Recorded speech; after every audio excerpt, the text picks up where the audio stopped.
Okie dokie. Good evening, everybody. How are we doing out there today? How are you, Martin? How are you, Richard? Good evening to everybody. Oh boy. Well, let's get through the next few days, shall we? Good evening to everyone on Facebook. Good evening to everyone on Zoom. Good evening to everyone who will watch this on YouTube eventually. Welcome to a new week of Pesach Perspectives. Taking it up a notch, taking it up a gear. We're going to start looking this week and focusing between the rabbinic team. The sessions this week are going to take a little bit more of a look at what Seder is going to look like.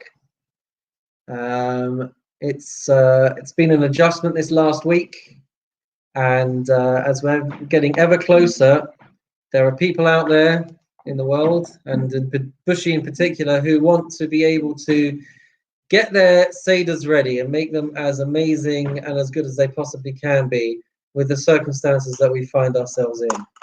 So this evening we're going to talk a little bit about that. We've got two types of Sedarim, really, that as a community we are having to embrace. We have got people who are going to be with their families, and we have got people who are going to be more isolated than that, and who are going to be possibly completely and entirely on their own.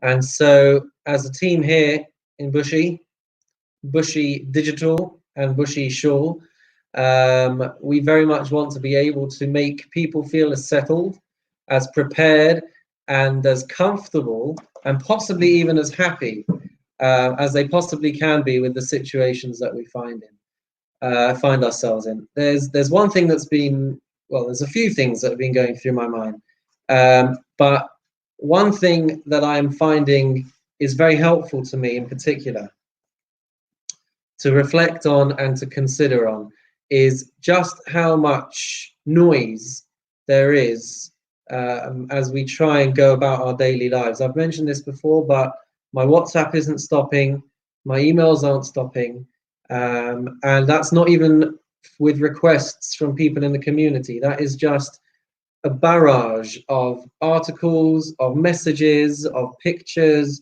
of so many things, some of which are serious, some of which are supposed to be funny and humorous, and it's just been relentless. And what I'm finding more and more is that if we are to make this to be a good Pesach, an enjoyable Pesach and a meaningful Pesach, we need to start filtering out the information and the things that are coming our way. We have got a Yom Tov to prepare for, where we want it to be the best that it can be. And in order for us to do that, we have to make sure that we are surrounding ourselves with the people that are going to make sure that can happen. That means that we need to make sure that we have got a solid support network in place around us so that we can make our Sedarim and our Pesach the best that it can possibly be. And that's going to be different for each and every person. But it's really important, I feel, that we need, if we can't get out of the house to get the essentials that we need for Pesach, make sure that the primary people that you are communicating with are the family members, the community members, and the volunteers who will be able to get you what you need. I think that is an extremely important thing to be doing as we go into another week in isolation. The other thing that I want to say is this is something that Shira and I have reflected on constantly over the last couple of weeks, which is the fact that Hashem is orchestrating this for whatever reason, that we are going to be at home and that we are going to be alone, or we're going to be in smaller groups. And he has taken us away from the ability to access the places that we would normally access, including our shul. Now, for a lot of people, that is causing a situation where mentally people feel like, okay, well, let's just not go too crazy with Pesach. But as the Rabbi spoke about last week, as the Rebbitzin has spoken about, as I've spoken about as well, Pesach is coming, and more than ever, it is going to be in our hands to decide how much we want to access and how meaningful we want to make it. And we are really praying and we are really hoping that people want it to be a meaningful experience. I've often said shul is not a place for a good Jewish boy. There's a quote working its way around the internet and social media, a quote from Rabbi Shimshon Raphael Hirsch, who said if he had it his way, he would cancel shul for 100 years. And I think the reason for that kind of extreme stance is because if we really pay attention, if we really think and reflect about what Judaism is supposed to be, 95% of Judaism doesn't take place in shul. 95% of Judaism takes place in our homes. The way in which we develop and grow as Jews is much more important with the things that we're doing at home more than it is in shul. Shul is very often a spectator sport. We come and we can sit and we can listen to the chazan or we can listen to the rabbi, but that is not 95% of Judaism. 95% of Judaism is what we actually feel and what we actually do and what we actually transmit to our families and to the next generation.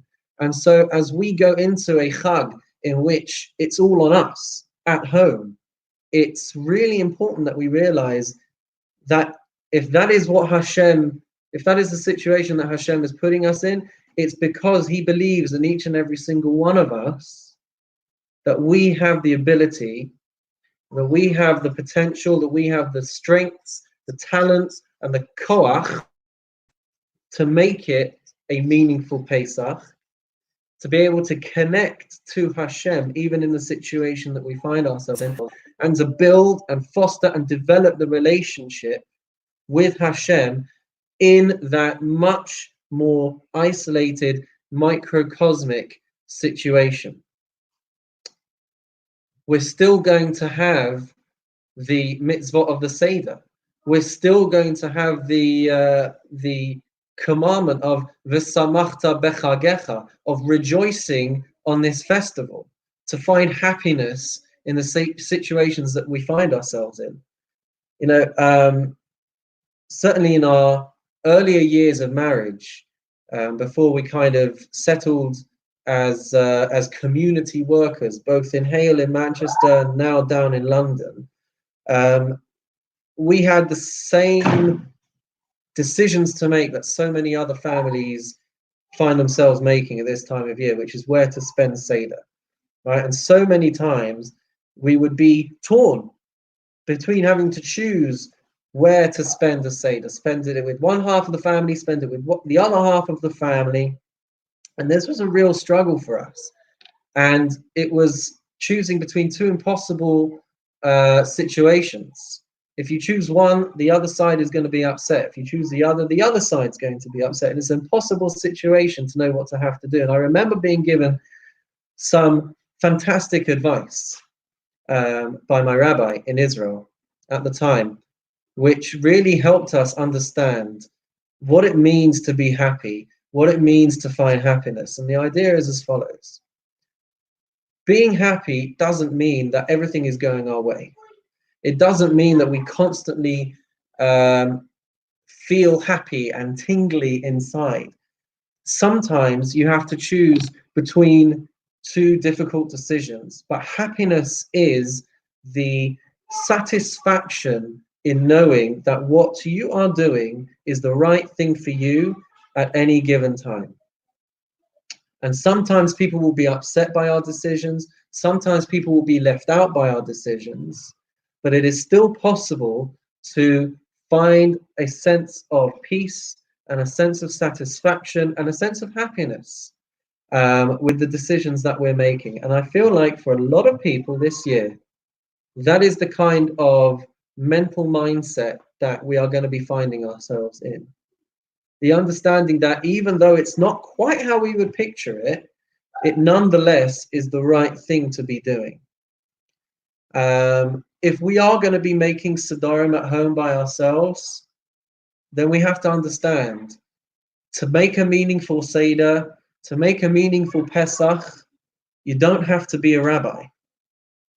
You know, to come to a community Seder and to have Rabbi Feldman feeding us in every sense of the word, the Seder experience. You don't have to be a rabbi. You don't have to be a grandparent or a distinguished member of a family. Every single one of us is capable, and with the right materials, with the right guidance, with the right resources, we are all able to have a Pesach, a Seder experience, which will be meaningful and which can be something to feel proud of. If we reflect on the fact that there are people that we probably know in our own lives who at the last minute have had their Seder plans jeopardized. Maybe their wife has gone into labor, and so they find themselves having Seder on their own. Maybe someone became ill, and at the last minute you had to pull out of a Seder. Maybe other things have happened where you have been restricted in some way to join what would otherwise be the regular family Seder. But nonetheless, there are people who every single year find themselves in these situations and they still manage to have an amazing Seder. I remember a couple of years ago when Shira and I've got Shira here, that's why I keep looking over there. There's a hand. So a few years ago, we were living in Manchester and a family came to stay with us. They'd just had a baby, and the wife just could not even dream of even contemplate making Seder. So we invited them to stay with us. They didn't have family in the area that they could call upon, and the husband was completely exhausted from the whole ordeal. So was the wife, but anyway, the husband was completely exhausted, and he fell asleep after B'dikat Chametz, and he woke up. Am I telling the story completely wrong? Was he ill? Oh, his wife was pregnant.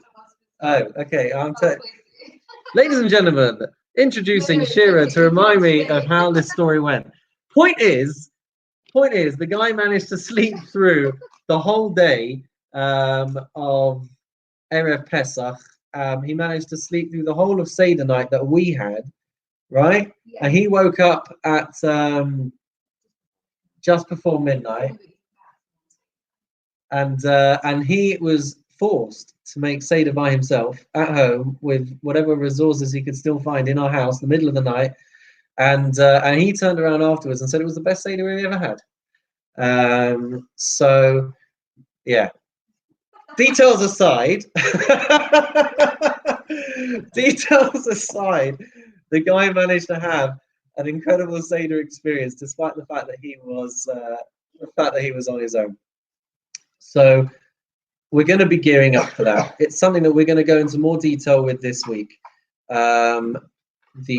Literally, we're going to do at some point, I would imagine, a walkthrough, step-by-step guide on how to conduct a Seder, because for a lot of people, it's going to be the first time. And it doesn't have to be something that we're afraid of. And it doesn't have to be something that we just assume, okay, I don't know what I'm doing. By the way, FYI, I've been hosting Sedarim now for the last 5-7 years.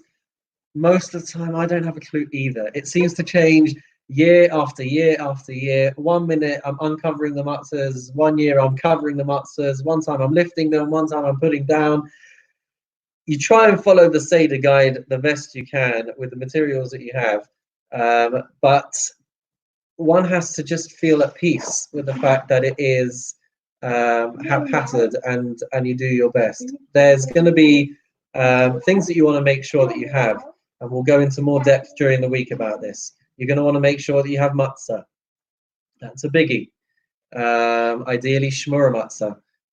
And there are people who were mentioning to me today that it's becoming increasingly difficult to find matzahs in the local area. We do have a network that can help provide you with matzah for Pesach. So please get in touch if matzah is something that you're finding difficult to come by. To get hold of grape juice, to get hold of wine, to get hold of Haggadah. We're able to give you Haggadot, if that's what you need, because you don't have one at home. We can help you out with that. Some families will say, yeah, well, my Haggadah is with my cousin in wherever, or with my grandparents, or it's in Israel. So please get in touch with us. We want to make sure that you have everything you need. We've also been speaking with Ashley Kelman, for those of you who don't know, at the Kelman Deli. And he's going to make sure that people have access to Seder plates, a pre-made Seder plate with the shank bone, with the roasted egg, with the charoset, with the maror, whatever it is. Let's get it to everybody in the community. There is one thing that I want to point out.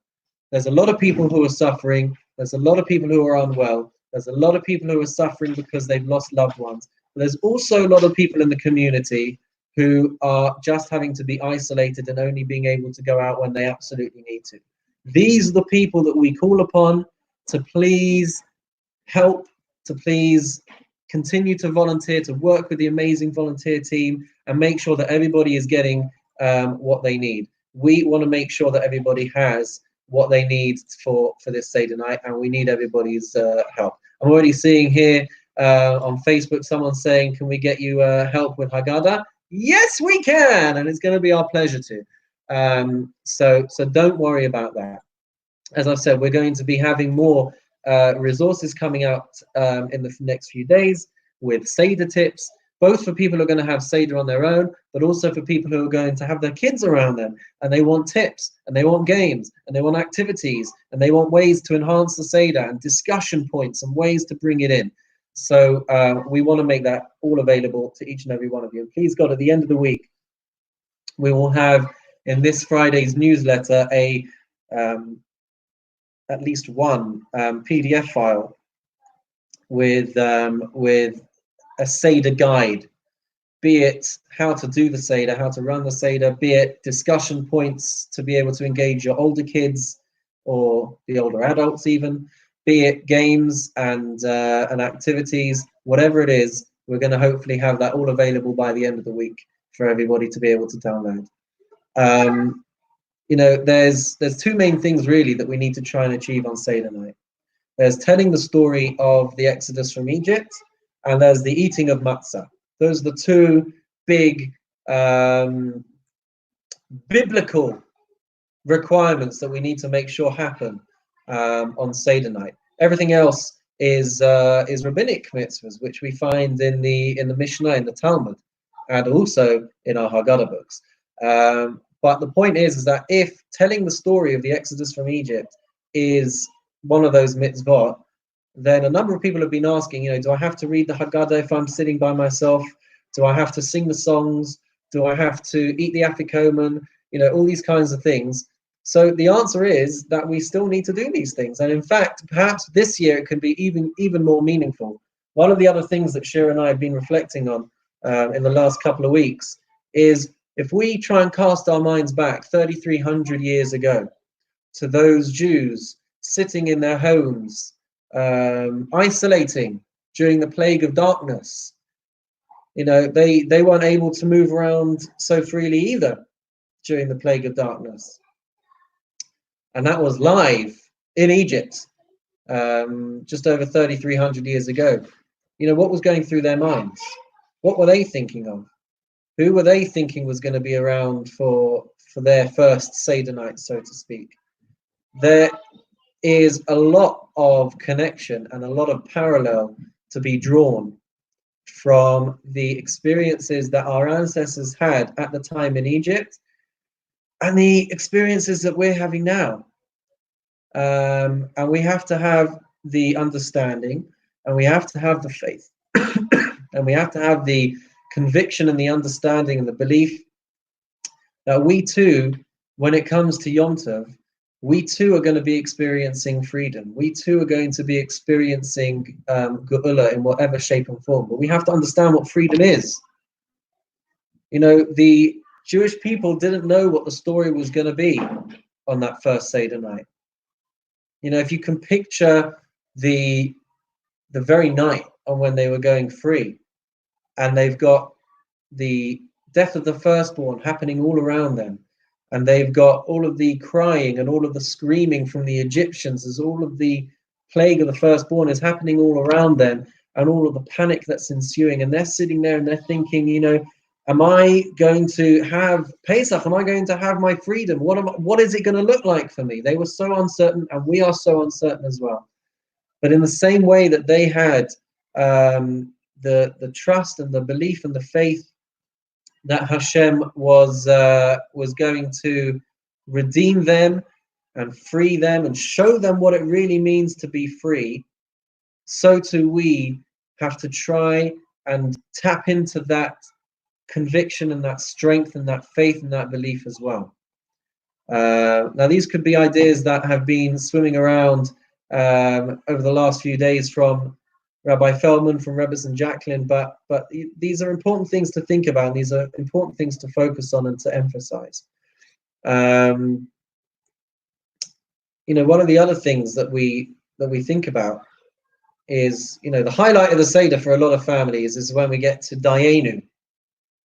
And Dayenu is a very confusing part of the Seder, because in Dayenu what we're saying is, if we had been taken out of the land of Egypt, but we hadn't been brought to Mount Sinai, that would have been enough. If we'd have been brought all the way to Mount Sinai, but we hadn't been given the Torah, that would have been enough. And we're thinking to ourselves, like, how would that have been enough? The whole point was to get the Torah. The whole point was to have all of these levels. What do you mean it would have been enough? And so what we have to understand is that each and every stage and each and every step of the journey and each and every aspect of this experience that we are having, we have to find ways of appreciating the things that we have. You know, there's going to be people who are on their own, right? But they have a support network around them. That's a huge thing. There is glimmers of goodness, there is glimmers of hope in every single situation that people would be finding themselves in currently. And we have to learn and train ourselves to see these things, to appreciate these things, and use these things as springboards, as launch pads, as motivators to really tap in to what it means to be a Jew in 2020 at home without the other things and the facilities and the access that we have around us. It's all there. It's all ready for us. We just have to want to tap into it. We just have to want to access it and to make it meaningful and to bring it into our lives. And that is what we're going to try and do. Just trying to think if there's anything else that I've missed out from what I planned to share today. That's why I'm looking over to my right to see what Shira might have to add. But that's all I've got to share for now. But I'm happy to take questions, happy to open up the floor on Zoom. We've got a few people here. They might all be waiting to dive in and either profoundly agree or profoundly disagree.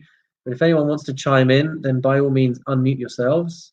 Speak now or forever hold your peace. Deathly silence. I wondered if you could see my question in the text, Rabbi Kev. Let's have a little loop. I know Risha says it's a sure on it, but just in very brief terms, have people been asking you about this option of zooming setting up the computer at the side of the room and leaving it on over Yom Tov? So I'm really grateful that you raised that, Martin. Rabbi Feldman did give a shir on this, or a session on this. This was the pre-Pesach perspective. No, this was the headlines session last week, which can be found on the YouTube channel. If you have not yet subscribed to the YouTube channel, then please subscribe. But the headline session is there to be able to access. And I'm not going to repeat everything that the rabbi said there, but I will mention that before Yom Tov, Erev Pesach next week, we will be having a pre-Yom Tov virtual Seder experience as a community. The Chief Rabbi, I believe, separately has been recommending for families to have pre-Yom Tov Seder Zoom experiences as families. But for those that might not have that kind of ability to do that, the community are please God going to have one. We'll come together, we'll share some ideas, we'll sing some of the songs, we'll please God have as much as we can of a non-isolated Seder experience before going into the festival itself. But please, by all means, listen to the Rabbi's headline session so that we can understand these things a little bit better.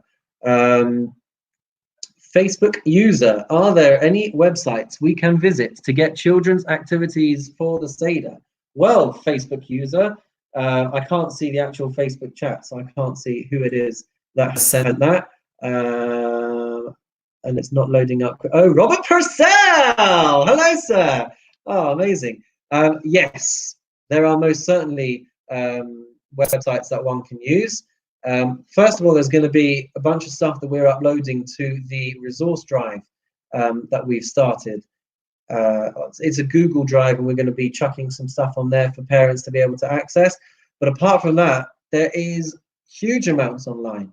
You've got all of the Aish resources, you've got all of the Chabad resources. There's so much available. We're going to be streaming later in the week Rabbi Malcolm Herman, who has got a recording that we're going to be sharing with everybody, which is ways of enhancing and bringing family members into the Seder.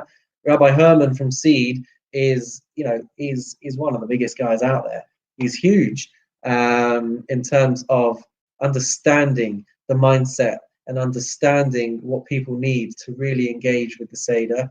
And beyond that, we'll be sharing ideas, tips, games, activities, all these kinds of things. There's loads, absolutely loads.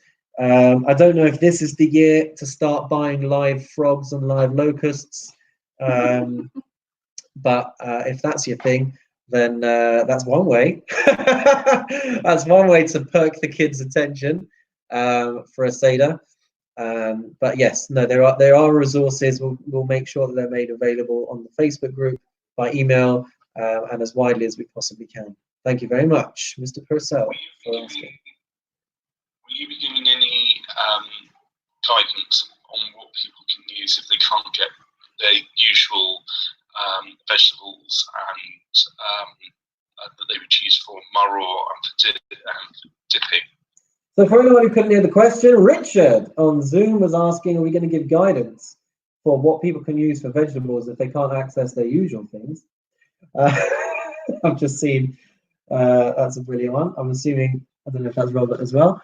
But yes, the options for things like karpas, for things like maror, we will make those available. But again, we won't need to struggle because please God, Ashley Kelman will have those kinds of things available for people to buy. So we won't need to worry about finding and sourcing these vegetables and these different things. You know, your charoset might not look the same, but that should all be available for people that need it. Yeah. All right. Brilliant. Well, guys, we're going to sign off for now. So wish you all a wonderful evening. It's been a very strange day today with sun and snow and sleet and whatever else has been going on. But I guess it's all a reminder to remain indoors. So take care of yourselves and each other, to borrow that famous phrase. And we'll see you next time. Keep your eyes peeled for all of the stuff that we're uploading, that we're streaming. Stay involved, stay safe, and have a good night. Take care.